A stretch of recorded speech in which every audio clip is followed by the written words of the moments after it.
Welcome to Vocatio. We are Stephen Nicole Whitaker, and Vocatio is where we have conversations about Christian calling for college students. We left off last semester talking about friendship, and we wanted to continue on that theme. And I think it's pretty timely that we talk about friendship because just in the last few weeks, we have traveled to a church in Maryland that has a lot of old family friends that we both know. We went to Relay, and so ran into lots of friends that we made at prior relays, as well as made new friends. Then we came back, and another old family friend of ours just got married. And so folks were in town for that, other more old family friends. Really great. And so it got us reflecting a little bit on the nature of friendship and what is it about such a diverse group of people. If you were to line up all these people and say, well, what do they all have in common? Well, they all love the Lord. And they're all our friends. and beyond that, they come from a lot of different backgrounds, have a lot of different interests, live in different parts of the country. And so I just happen to have this quotation right here from C.S. Lewis. In his book, The Four Loves, which is a really interesting book. Now, he's not a theologian, so there's parts of it that are better than others. But he says, friendship is born at the moment when one person says to another, "What? You too? I thought I was the only one." And I love that idea that friendship comes along when we have something in common with another person. Mm-hmm. And friendship can start on a really simple level, right? Because he says there, friendship is born. Right. And so it can begin over something as simple as a shared hobby. We like the same movies, or we went to a concert, or whatever. Right.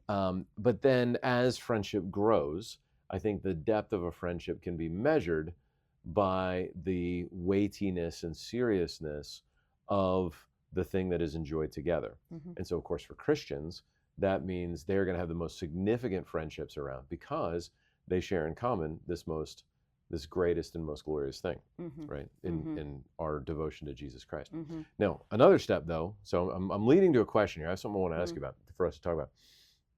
But we also come at this as educators. Mm-hmm. And so we teach here at Trinity College. We teach liberal arts. And so we are, between the two of us, we are teaching on any given topic. We might approach something like friendship through history, theology, philosophy, literature, rhetoric, like all kinds of different avenues into that one topic. So I'm curious from your expertise in literature, because you teach literature, and I've been teaching literature even today. How could we learn about friendship through literature? Yeah, that's a great question. Well, I love teaching at Trinity because what I do is I come behind the men, the pastors, who lay the biblical foundation for everything that our students are coming to understand. Their worldview is shaped by Scripture. We are a Christian liberal arts college. Right. We're not a liberal arts college that happens to be Christian. And so most of our classes are Bible and theology and taught by pastors. Yeah. Oh, yeah. And so I love that, at Relay, the students, we were hearing from them last night. What did they appreciate about Relay, which messages stuck out? Mm-hmm. One of our students was talking about Jeff's message about a biblical theology of the church. Right. And so we even talked about that on a previous Vocatio, I think, a biblical theology of friendship. And right now our students, the Bridge-year students are writing a biblical theology paper where they are taking one theme or one scripture and tracing that all the way through the Bible. So you've had everything from one on birds, a biblical theology of birds as a symbol of salvation and judgment, a biblical theology of hair as adornment of the gospel, biblical theology of place, God's place with his people, biblical theology of bread is one going on right now. Yeah.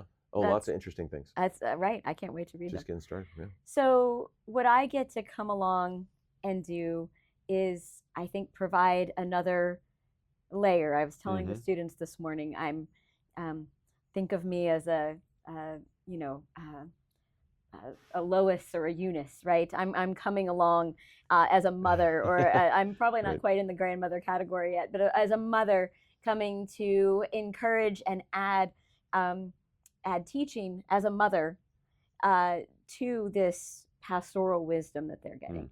Great. And so we can they can understand friendship. They come to understand topics like friendship from a biblical perspective all the way back, and then that shapes their friendships. But they can there's also such benefit to understanding history and literature, the story of friendships that have been told throughout time.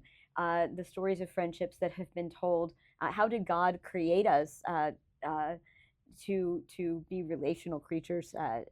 And, God walked with Adam the cool of the day. But then you see that reflected in literature throughout ancient times. The desire for relationship, the desire for friendship, and because God made us to be relational creatures. So then you get to Christ, and then as Christianity spreads out, right, so does great Christian literature. And there are more stories of friendship that get told. We were talking this morning, we're getting ready to start a study of King Arthur and the Knights of the Round Table. And so these knights have this friendship. And what are both the things about their friendships with one another that are intriguing to us, that draw us into the story, and then where are the temptations and the sins and the failures that mark those friendships, and what can we learn from those stories? So there's a whole rich vein to be tapped there of these stories that have been told year after year by Christian authors who've been influenced by a Christian worldview. So then you get into, we were talking about Tolkien and Lewis and how influenced the Inklings were by the Arthurian legends. And so again, if you love the stories of Sam and Frodo, of the children in Narnia, right? Then you are tapping into stories about friendship that go back for generations, for hundreds and even thousands of years. So, and I think what that does is, I think it's Robert Frost who said that poetry begins in delight and ends in wisdom. But Philip Sidney said the purpose of poetry is to teach and delight. And so I think that's what literature does for us with friendship. It's teaching us and it's delighting us. It's giving us a picture of what a godly and a fruitful and a beautiful friendship looks like. And it's also teaching us both how to be a good friend and also how not to be a good friend, what mistakes are made in friendship.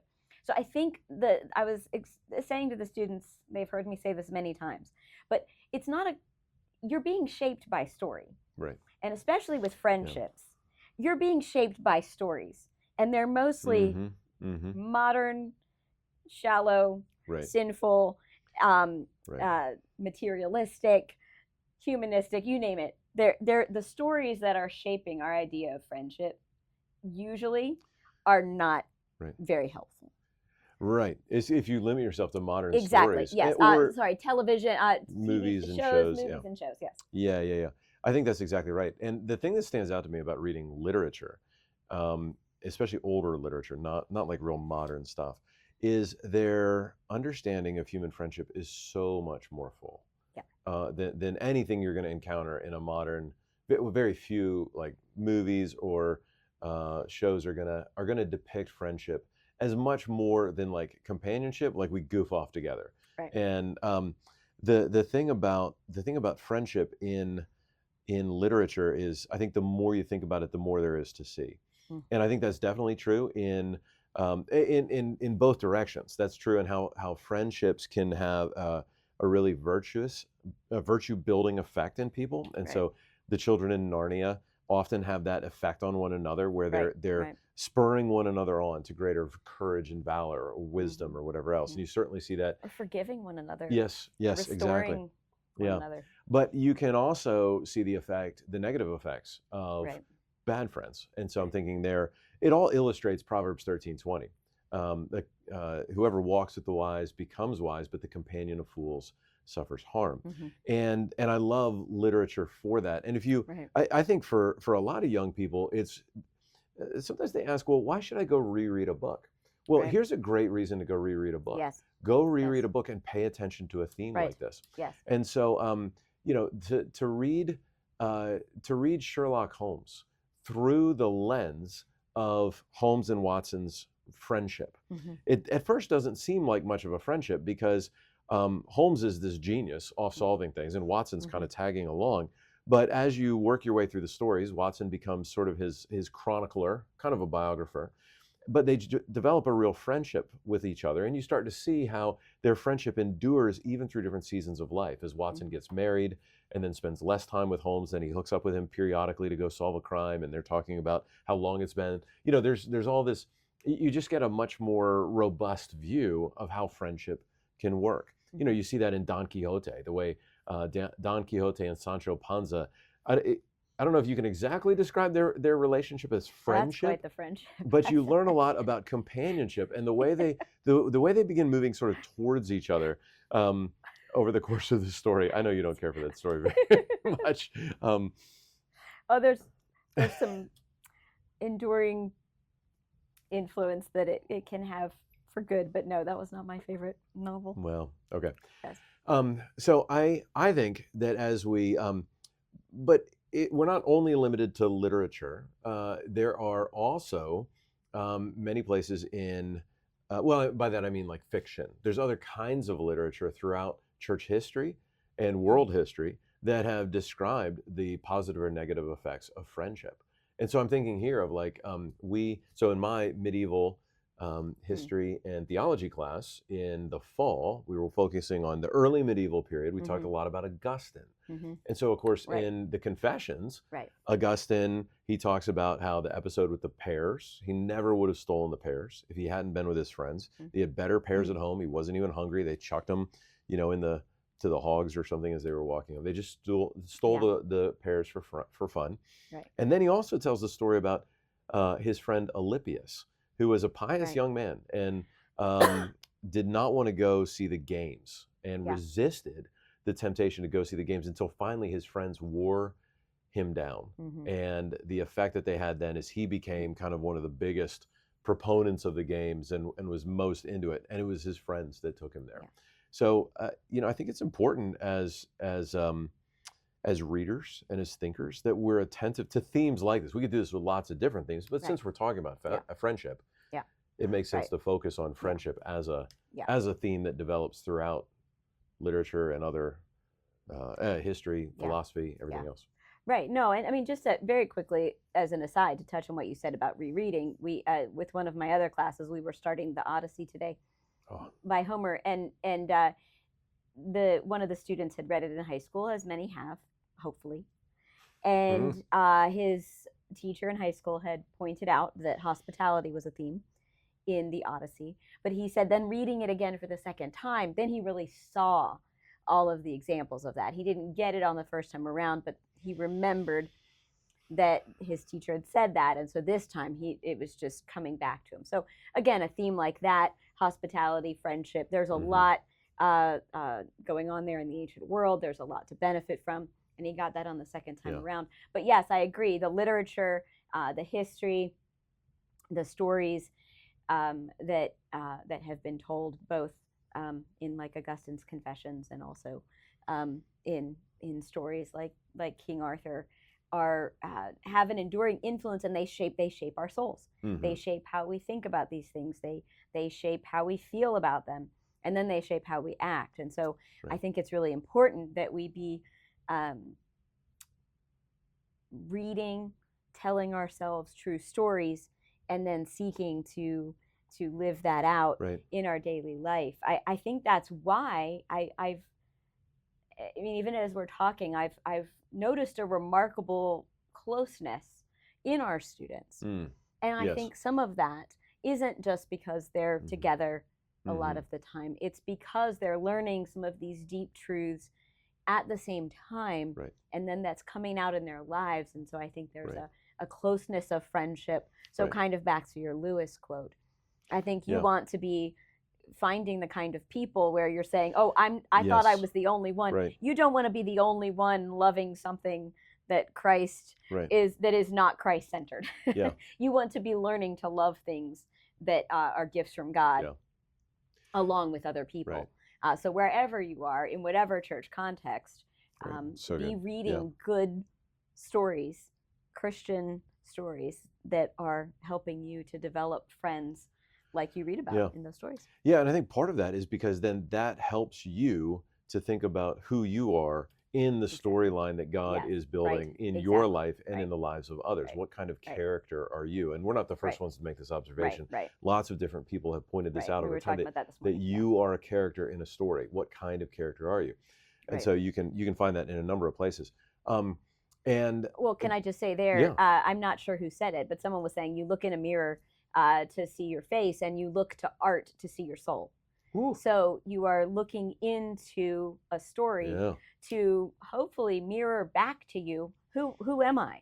Right. Am I Edmund or am I Lucy?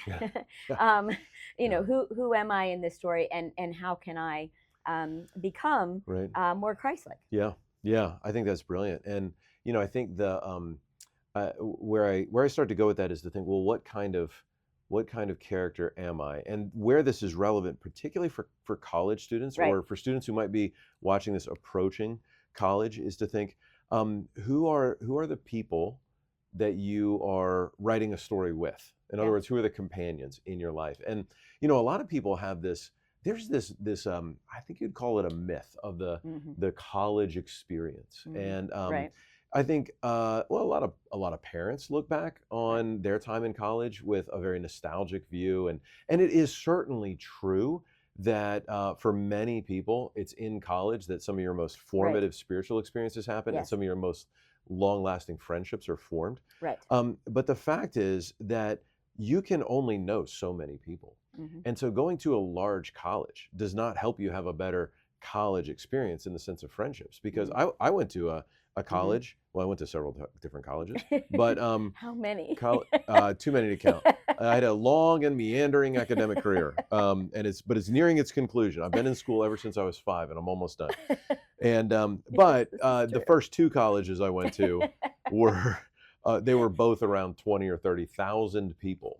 And I lived in a dorm with a couple hundred guys. And I was in the marching band, and I was involved in our crew and Fellowship of Christian Athletes on campus and my church there. And even so, for all of that, I really only knew and associated with probably less than a dozen people. And there were probably just 3 or 4 people that I was close to in any meaningful sense. And so to your point, I watch what happens out here with our students at Trinity College. And even though our student body is way smaller, they have these great relationships all around. They're friends with, all of them are friends with each other, and they're together all the time. But what I see in that, it's not just about the time that they're together. There is real rich camaraderie. The jokes and the laughter and the fun that they have is incredible. But then they're side by side serving the church. They were out setting chairs up today. They've had a busy weekend, a lot of events this weekend, setting up chairs. But they're doing stuff like that all the time. And I think that there's a college experience that a small group of very close-minded people who are after the same thing, learning together, learning from each other, learning with each other, that's a college experience that's worth replicating. Right. Well, I think it's this is the time in young people's life, probably since the GI Bill, right? A lot of students go to college.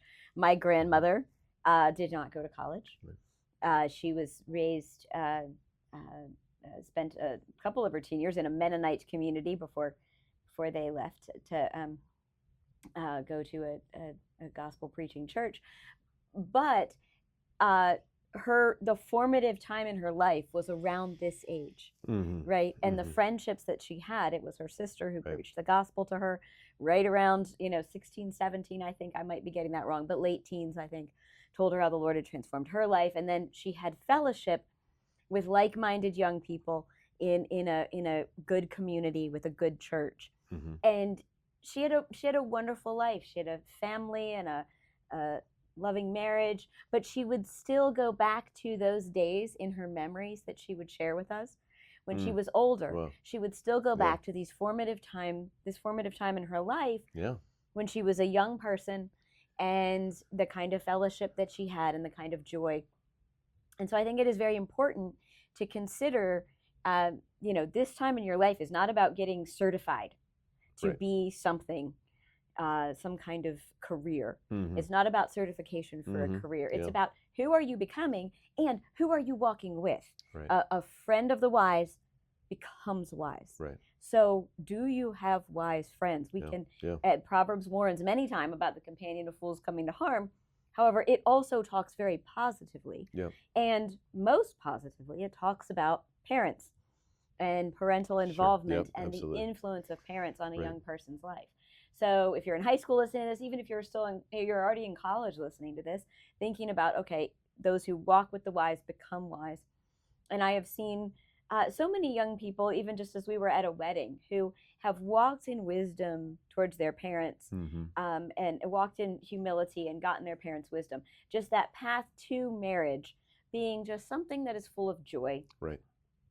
full of Yeah. God's grace and sweet fruit, not something that is fraught and tense and Loaded I'm with not saying there regret won't be and yeah. different challenges Yeah. in every kind of relationship, but just thinking about, are my friendships right now at this age, am I a companion of wise people? Mhm. And I Mhm. think that also includes, and these are not, we jokingly, I was just talking to someone a minute ago who just moved into his new office and brought all his books, and he said, yes, I brought my friends with me. I had to have my friends, right? So Yeah. we can joke about a book being a friend, and Yeah. obviously it's Yeah. not a friend in a biblical sense.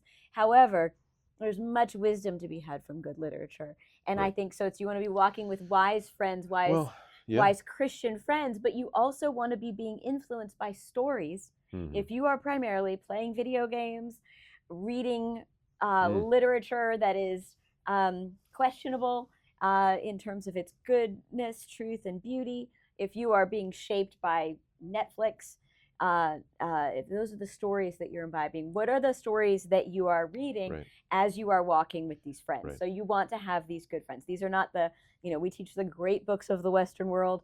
This is not the greatest book, but they Right. I was sharing with my students this morning. Luther said, I wish as many people as possible would read good literature and would know good Mm. literature, because it strengthens Yeah. their understanding and their grasp.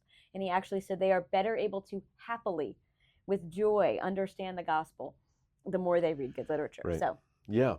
Well, I think that's so important. And what you say, I wouldn't back off of books being friends. So when Proverbs 13:20 says the I love companion of fools uh-huh. suffers harm, companions come in many forms. They are certainly human companions, Right. but You've talked about this with the human students a lot. Yeah. companions come in by extension through books, movies, music, all sorts of things. So Right. the question, I think the question people should be asking there is, yeah, what am I learning Right. from all of my friends, Right. my human friends, as well as my book friends, my movie friends, my music friends, all of these different kinds of friends. Companions. And Right. the companion, yeah, because people might watch terrible movies that tell falsehoods, Mhm. that tell a false story, Right. or they may listen to garbage pop music that is just loaded with false story that Right. focuses About- on self and is Yeah. self-pitying or self-referential, and in all those things we want to be asking, well, how is this shaping my soul? If companionship is transformation, Right. you become like the people you're around, you become like Right. your companions, including movies, music, books, so on. Now, sometimes that can still be helpful, because you can have a book that tells a true story Right. about a bad companion Right. that illustrates the effects of sin. Right.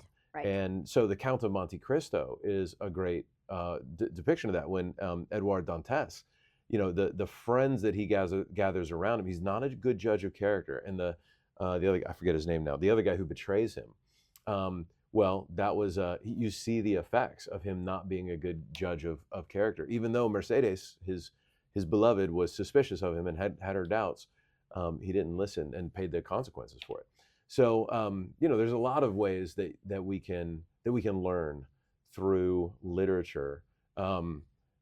we can see the effect of good friendship, but we can also then look for what are the virtues, what are the characteristics of good and godly friendship that the Lord wants to grow in us. Yeah, well, and I think to find that out, to answer that question, we need to read good books with good friends. There you go. I don't think that this is something that we can just do alone. I've sometimes, there can be a certain idea that if we just are reading all the time, that somehow that's a great thing. Even if we're reading good books, young people need to be shaped by wise and godly parents and teachers to help them understand, what am I seeing here? Right. What's the worldview of this author? What are the lessons that I'm learning? And to do that with others. Yes. So I think that's why it's so important to not just, okay, well, I'm going to embark Right. on a study of the great books by myself. That's great, and you can benefit a lot from that. But I would highly recommend doing that under the tutelage somehow Right. of godly godly leadership. Yeah. What to choose, why to read those books, as well as to do it with others in discussion. That can I've seen so many times where we'll discuss something, discuss a work of literature as friends, and students are bringing insights, things I never would have thought of, but they're also bringing insights for one another. Right. And there's a lot that we can all learn from one another. So this kind of reading, having good companions with good human companions Right. is really important. So, and I forgot what question you asked me that prompted that. Well, I did too, but Okay. that was great. Whatever the question was, that was a great answer. I think that's really important. And there's a corollary that comes to mind for me on that, is that some young people, and I think this is probably more common in today's young people than I don't remember people doing this in our age, but some they will restrict themselves to like one literary companion, and they have this book they love, and they read it over and over and over again. Or and genre. It's like another lap through Harry Potter or something, or another lap. I love the Lord of the Rings, or whatever it is. Yeah, it could just be, or a genre that doesn't expose them to different kinds of characters and different kinds of virtues. And I would want to encourage young people to read broadly. So as they're reading with others, to read a variety of different kinds of literature and get acquainted with what are the great books. Now, that's hard to do alone. With wisdom, it's very hard to do alone. And that's where Trinity College is here to help. So, shameless advertisement. But I think I do think it's important that we encourage young people to be reading with an eye open to how does this literature, how does this book, this story, and that can even be a story that's told in a movie or in music, how does this represent friendship? Mm-hmm. And does it tell a true story about the benefits of being a good friend, or the dangers of being a bad friend, or having a bad friend, and the fallout that comes from that, and what kind of virtue does it encourage in me as a friend? Right. And I think with really good literature, what you're going to find is that it's not just as simple. There is obviously in every good story that's good, true, and beautiful. There's clear lines about there's clear lines of morality, and there's clear lines of right and wrong. So, however, it's gonna be there. There will be in very good literature, there will be layers of insight into how does someone get from here to here. How do they appear to be a good friend and then turn out not to be? What's the trajectory? What's the arc there? How does that happen? Yeah. And then we can map onto that. Okay, what's concerning about my own soul? What's concerning about this person and this person's influence on my life? So there's layers of I think insight and discernment from good literature. Again, literature that's good, true, and beautiful, that is biblical in nature, that can be gained because we can tend to be pretty one-dimensional. We can be the simple fool when it comes to friendships in the modern era. It's true. The simple fool in Proverbs, and you talk to our kids a lot of times about not being that person. Yeah, I did. But we can just be very lacking in biblical wisdom and awareness of even our need for wisdom, for more wisdom. And that's where good literature taught to us from good and godly sources can be really helpful, especially when it comes to friendships, because I think we've really strayed from a biblical perspective, and a lot of it can just be very self-referential, very selfish, very one-dimensional, really lacking in biblical insight, and that has consequences for us. That leads to friendships that are shallow, that are very easily torn apart, very easily. There's a lot of friction and conflict. And so understanding our own motives is something that we can gain from good literature. And even just the myth of, just understanding the nature of friendship not necessarily being lifelong. I think that's something we can also learn from literature. Things change, circumstances change. God is taking us through different times, but cherishing the godly friends that we have right now and seeking to love them. Yeah, I think that's really good. And I think the best stories that we can learn from are stories that echo in some way the truest story of all in Scripture. And I'm thinking there of how Jesus says, by this you love, by this we know love, that someone lay down his life for his friends. And so that's just one expression of friendship in the Bible. There's other ways you could look at it, but that's a very concise, clear way that the gospel is expressed in friendship. Is that there's a kind of self-sacrifice involved for others, and that doesn't always mean to the death. Although in a case like A Tale of Two Cities, it may. There is literature like that people love for that reason. But there's lots of literature where the books, the novels of Wendell Berry are a friendship in a small town in a Kentucky countryside, friendships that do express lots of just small day-to-day sacrifices for the good of one another and the good of the community, that do picture that kind of Christian love. And I think that's those are the kinds of things we want to be on the lookout for as we're reading. It's like, how does this reflect the truest story of all in the gospel? Well, I think Lewis exemplifies this really well in his essay on the Inner Ring, talking about friendship and these friendship dynamics. I think he starts out, is it Tolstoy? Is it War and Peace that his illustration is from? Might be, yeah. I can't remember because I've read the Inner Ring so many times, I now can't remember. But he's giving an illustration from literature of this little dynamic, this little moment. And again, I think it was Tolstoy. I think you're right. He's giving this little moment where someone is wanting one guy in the military is angling to get inside this inner ring, and how that relates to all of us. So there's this relationship there of truth from literature that is being then communicated in his teaching, and then in his lecture that was turned into an essay, and then it's going back into Lewis's stories. And coming back to life again, and all the stories that he wrote that are then aimed at shaping our worldview and our thinking.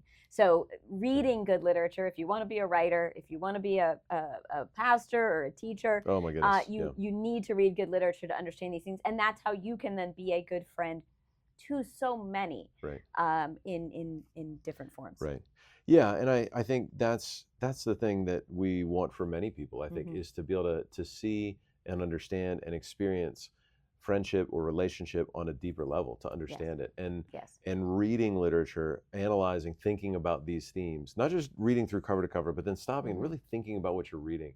Thinking about what kind of insight did this author have? That's going to be transformative. It's going to change the way you experience these things. And so I think that's I think you're right. I think to prepare to be good friends, good husbands and fathers, wives and mothers, pastors' wives, leaders in the church, or leaders in business even, you're going to look around, and once you start looking for this kind of thing in literature, you start seeing different stories, different examples of friends like these in stories. Then you start seeing the same kinds of friends or the same kinds of relational dynamics in the workplace, in a family, in a church. You're like, I've seen this before. I know how this pans out. Exactly. And that's called wisdom. Right. Yes, I think talking about history for a second. Victor Davis Hanson said something like the only way to make sense of the nonsense of the present is by Yes. studying the past. Yeah. And so I think I think there is so much nonsense that's coming at us in the form of stories, in the form of actual events happening in our daily life. Mm-hmm. How do we interpret those? How do we get better at just knowing what's going on here? And sometimes you can't know. However, a lot of it can be really helpful if you're really studying good literature that is reflecting to you a biblical worldview, that is reflecting, giving you greater insight into your own heart. And then that will help you interpret what's going on here. Right. I think the question is really a lifelong quest to how can I be a good and godly friend? Right. Jesus has called us his friends, and then we are to do likewise for our brothers. And so we're trying to figure out how to become lifelong friends. And I was telling my students this morning that, I just think so many young people today haven't really put roots down deep enough to grow tall and to be the kind of person who is going to be, like the tree in Psalm 1, right? Really has deep roots. And so when trouble comes, they are flourishing even in the midst of trouble. And obviously the main way to do that is to go deep in Scripture, but we are not doing that in isolation. We are doing that with friends, and we are doing that with lots of godly wisdom. And story can be one of those ways that can help us not only to have godly friends, but also to be the kind of friend that we should be. Yeah, I think that's exactly right. And I would just plug for that. Like, can you learn about friendships from movies or even from songs? Yes, but barely, because the arc of a relationship in a 2-hour movie or in a 5-minute song, 3-minute song, you're just not going to get very much. Right. Well, most of the secular shallow stuff we get today, right? There's a handful out there. Not many. But so not many. Books. We need time to sit, to soak, to ponder, to think. Yes. And so we could call this the liberal art of friendship, right? Because the liberal arts, when you have the freedom to study, when you are free from a kind of very specific and formally trained task, you have the freedom to study the things that, well, you can study lots of things. And those are the liberal arts. And this is a way to study the liberal art of friendship, to learn how to do it. Good. So encouraging. A lot more, I think, still that we need to talk about on friendship. And we may come back to that next time, or we may move on to another topic. We'll see. There's no telling where this will go. But I think that's probably a good place to wrap up. Any last words on it before we go? No, that sounds great. Okay, well, that has been another Vocatio episode. All of this is brought to you by Trinity College of Louisville. We shape young men and young women for Christ and for the church. And you can learn more at trinitycollegelou.com. Thanks for watching.